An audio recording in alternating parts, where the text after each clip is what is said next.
Man.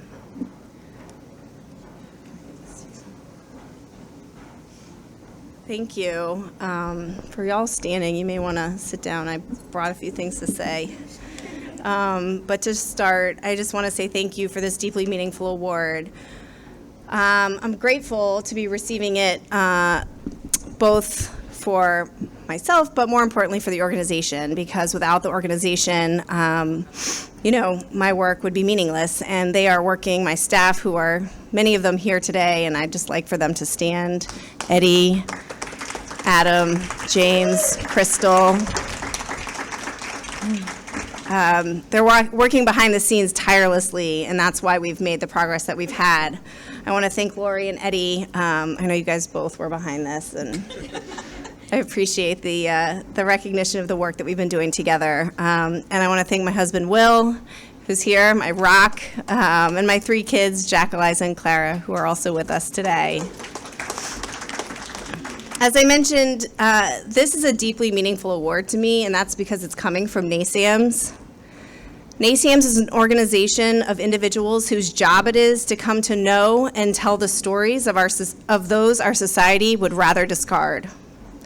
In telling the stories of those who have committed some of the most grave crimes, including those facing the death penalty and life without parole, you all uphold the dignity of these individuals, demanding that their humanity be seen. You ensure that no one's being is defined by his or her worst act, and offer counter-narratives to harmful, demonizing stereotypes about people who commit violence. This work has been critically important in advancing our efforts to ban life without parole for children and other extreme sentences. Children condemned to die in prison are people our society declared throwaways or monsters, those unworthy of ever living among us. These brutal characterizations reflect diminished value that we place on these children's lives, particularly the lives of children of color. And by devaluing these children, it becomes easy to demonize them. In the mid-1990s, criminologists predicted a violent crime wave committed by, quote, juvenile superpredators. Images of black boys they called godless, fatherless monsters penetrated the mainstream media. States rushed to pass tough-on-crime policies that made it easier to try children as adults at younger and younger ages. Simultaneously, we saw mandatory minimums and truth in sentencing take hold across the country. The confluence of these laws, fueled by racist, harmful narratives about children of color, is what led to the dramatic spike in sentencing our children to die in prison. The criminologist theory was later debunked. The violent crime wave never came to be, but the damage was done. It's been my work and that of the campaign to bring justice to the children who were barbarically sentenced because of these laws. And in order to do this, we must challenge and dismantle the harmful stereotypes used to dehumanize them. This involves a multi-pronged approach. In the courts, it is because of mitigation specialists and sentencing advocates like you that we've changed these narratives. In the legislatures and the media, they've changed because of the leadership of people who went to prison as children for murder and turned their lives around, including members of our Incarcerated Children's Advocacy Network, or ICAN. Together, we've managed to convince an increasing number of key decision makers and members of the public that these children's lives matter. As a result, we've seen tremendous progress in recent years. Since the campaign was founded in 2009, the U.S. Supreme Court has stepped in 3 times to dramatically limit the use of life without parole for children. The number of states that ban this sentence has leapt from just 5 in 2012 to 22 and the District of Columbia. 1,700 people, once sentenced to life without parole for crimes committed as children, have been resentenced, and more than 500 people told as children they were worth nothing more than dying in prison are now free. Yeah. And there's more work to do. But I want to take a moment tonight to highlight the individuals who have been freed through our reform efforts. The vast majority of children sentenced to life without parole endured trauma in their childhoods. They were victims before they were, quote, offenders. They were sent to adult prisons as children and had to navigate often violent, oppressive conditions as the most vulnerable population there. They spent their formative years in prison while their peers on the streets learned to drive, went to prom, entered relationships, and got their first jobs. They were told they would die there, and yet they held on to hope. When the reforms eventually came and judges and parole boards began to review their cases, all of them had murder convictions on their records.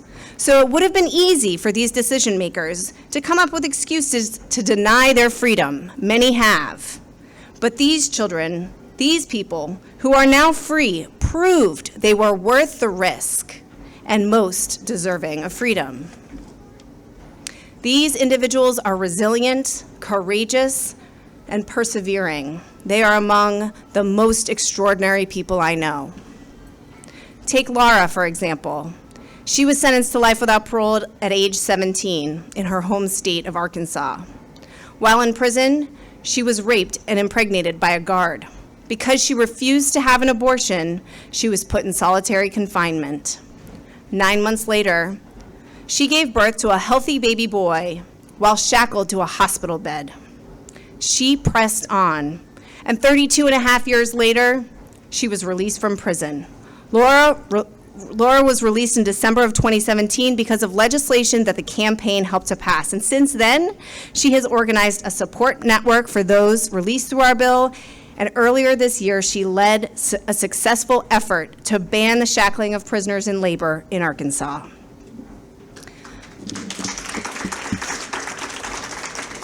Take Andrew.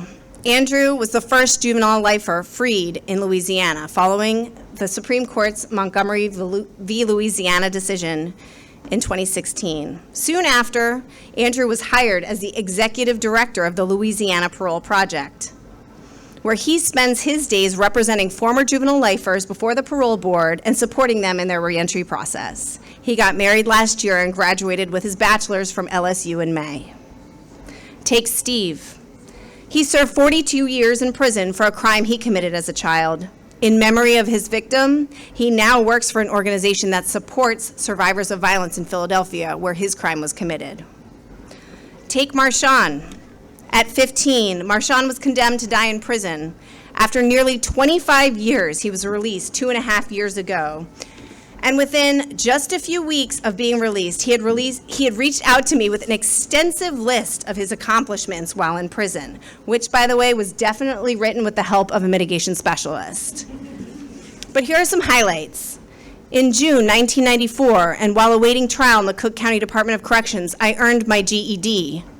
Mind you, he was a child in adult jail, facing a life in prison, and he managed the focus and drive to get his GED, more than I could say about myself. In February 2006, I assisted the Illinois State Bar Association with the 2006 revision of its publication, Post-Trial Remedies, a handbook for Illinois prisoners. In May 2008, I graduated from the business management class with highest honors and was awarded a certificate in business management. In October 2015, while awaiting a resentencing which would determine whether he died in prison, I began studying in the audio engineering course at Cook County Department of Corrections.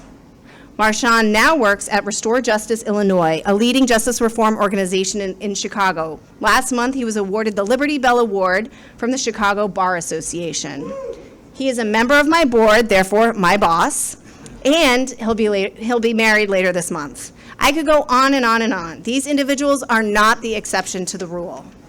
Still, they face incredible obstacles as they return home. Once monsters and throwaways, now they are felons, ex-offenders, convicts, and murderers. These labels, again, reflecting the value we place on their lives, justify discriminating against them in their searches for housing, employment, public benefits, and more.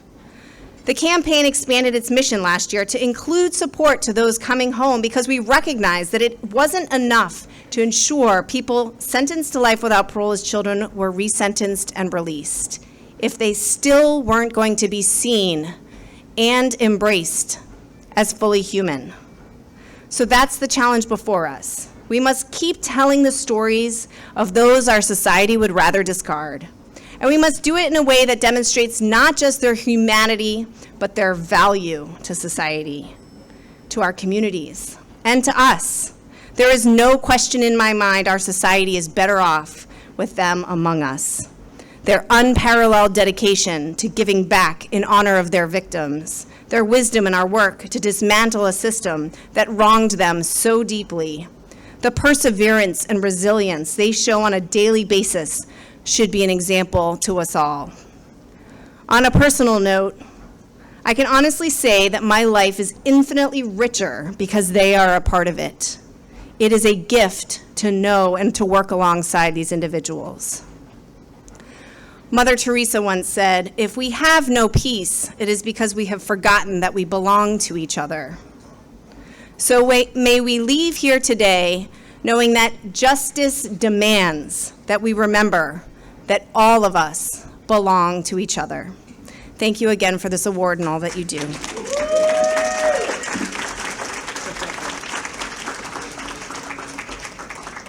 Thank you so much, Jody.